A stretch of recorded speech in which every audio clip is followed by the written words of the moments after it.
Lucknow super জায়ান্টসকে হারানোর পর এরপর কলকাতা নাইট রাইডার্স দলের 12 নম্বর ম্যাচটি রয়েছে মুম্বাই ইন্ডিয়ান্সের বিরুদ্ধে এবং এই ম্যাচটিতে কলকাতা নাইট রাইডার্স দল নিজের একাদশে 3টি বড় পরিবর্তন করতে চলেছে ও তার পাশাপাশি নীতিশ রানা নিয়ে দারুণ সুখবর সামনে এসেছে এই সময়। ফ্রেন্ডস, যেখানে অনেক দিন থেকে নীতিশ রানা কলকাতা নাইট রাইডার্স দলের একাদশ থেকে বাইরে আছে, যেখানে চোটের কারণে আইপিএল 2024-এ 2 থেকে 3টি ম্যাচেই খেলতে পেরেছে এই নীতিশ রানা। কিন্তু মুম্বাই ইন্ডিয়ান্সের বিরুদ্ধে নীতিশ রানা কেকেআরের একাদশে থাকতে পারে ও তার পাশাপাশি মুম্বাইয়ের বিপক্ষে কেকেআর দল নিজের একাদশে 3টি বড় পরিবর্তন করতে চলেছে। কিন্তু কোন সেই 3টি বড় পরিবর্তন হতে পারে কলকাতা নাইট রাইডার্স দলের একাদশে, সেটাই থাকছে সব থেকে বড় প্রশ্ন। যেখানে এক রিপোর্ট অনুসারে জানানো গিয়েছে যে মুম্বাইয়ের বিরুদ্ধে কেকেআর দল নিজের একাদশে 3টি বড় পরিবর্তন করবেই, সেটা একদম কনফার্ম রয়েছে। যেখানে 11ই মে ইডেন গার্ডেনে মুখোমুখি কলকাতা ভার্সেস মুম্বাই। এর মধ্যেই আমার একটি রিকোয়েস্ট থাকবে আপনাদের কাছে, ভিডিওটি দেখার আগে করুন একটি লাইক এবং চ্যানেলটিকে রাখুন আপনারা সাবস্ক্রাইব। কলকাতার ছোট থেকে বড় খবর সব থেকে আগে পেয়ে থাকবেন আপনারা এই চ্যানেলটিতে।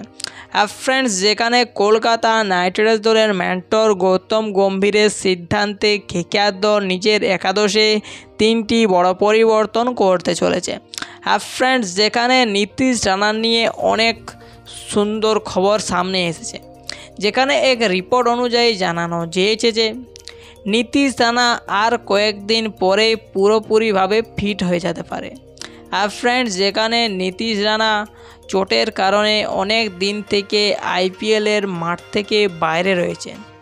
কিন্তু মুম্বাইয়ের বিপক্ষে কি এই নীতিশ রানা খেলবে, সেটাই থাকছে সব থেকে বড় প্রশ্ন। তার কথা বললে যেখানে মুম্বাইয়ের বিপক্ষে এই নীতিশ রানা খেলবে না, যেখানে এই নীতিশ রানাকে পুরোপুরিভাবে ফিট হতে এখনও 5 থেকে 7 দিন পর্যন্ত সময় লাগবে। তারপর থেকে প্রত্যেকটি ম্যাচ খেলার জন্য উপলব্ধ থাকবে এই নীতিশ রানা। যেখানে কেকেআরের দলের কাছে এটা দারুণ সুখবর এবং কেকেআর ফ্যানদের কাছেও দারুণ সুখবর। যেখানে নীতিশ রানা এমন এক বিধ্বংসী মারাত্মক ব্যাটসম্যান, যে কোনো ম্যাচকে একা হাতে জিতিয়ে দেওয়ার ক্ষমতা রাখে। এবং কলকাতা নাইট রাইডার্স দলে একাদশে কোন সেই 2টি বড় পরিবর্তন হতে পারে তার কথা বললে, যেখানে আঙ্কিরিশ রাঘুবংশীর জায়গায় কেকেআরের একাদশে খেলতে পারে মনীষ পান্ডে। ফ্রেন্ডস, যেখানে আঙ্কিরিশ রাঘুবংশীকে মুম্বাই ইন্ডিয়ান্সের বিরুদ্ধে কেকেআর দল আরাম দিতে চায় এবং তার পরিবর্তে মনীষ পান্ডেকে খেলাতে পারে কেকেআর। যেখানে মনীষ পান্ডে এখনও পর্যন্ত ইম্প্যাক্ট প্লেয়ার হিসেবে একটি ম্যাচ খেলতে সুযোগ পেয়েছে ও তার পাশাপাশি কেকেআরের প্লেইং 11-এ একটিও ম্যাচ খেলতে সুযোগ পায়নি, কিন্তু ইম্প্যাক্ট প্লেয়ার হিসেবে একটি ম্যাচ খেলিয়েছিল কেকেআর দল। কিন্তু মুম্বাই ইন্ডিয়ান্সের বিপক্ষে কেকেআর দল আঙ্কিরিশ রাঘুবংশীকে আরাম দিয়ে তার পরিবর্তে মনীষ পান্ডেকে কেকেআরের একাদশে সামিল করতে পারে। এবং লাস্ট যেই 3 নম্বর বড় পরিবর্তনটি হতে চলেছে, সেটা থাকছে বৈভব অরোরার পরিবর্তে কেকেআর দল চেতন সাকরিয়াকে নিজের একাদশে সামিল করতে চলেছে মুম্বাই ইন্ডিয়ান্সের বিপক্ষে। যেখানে এই চেতন সাকরিয়া এমন এক বিধ্বংসী মারাত্মক বাঁহাতি ফাস্ট বোলার, যে কোনো ব্যাটসম্যানকে আউট দেওয়ার ক্ষমতা রাখে। কিন্তু এত সুন্দর বোলার হতেও কেকেআরের একাদশে একটিও ম্যাচ খেলতে সুযোগ পায়নি আইপিএল 2024-এ।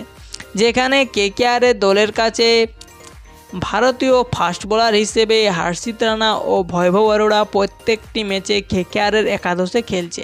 তার জন্য কেকেআর একাদশ থেকে এই চেতন সাকরিয়া বাইরে থাকছে। কিন্তু মুম্বাই ইন্ডিয়ান্সের বিপক্ষে বৈভব অরোরাকে বাদ দিয়ে তার পরিবর্তে চেতন সাকরিয়াকে কেকেআর দল নিজের একাদশে সামিল করতে চলেছে। এবং আপনাদের কি মনে হয় ইডেন গার্ডেনে কলকাতা ভার্সেস মুম্বাই মুখোমুখি এই ম্যাচটিতে কোন দল জয়ী হবে সেটা আপনারা কমেন্ট সেকশনে আপনাদের মতামতটি জানাতে পারেন।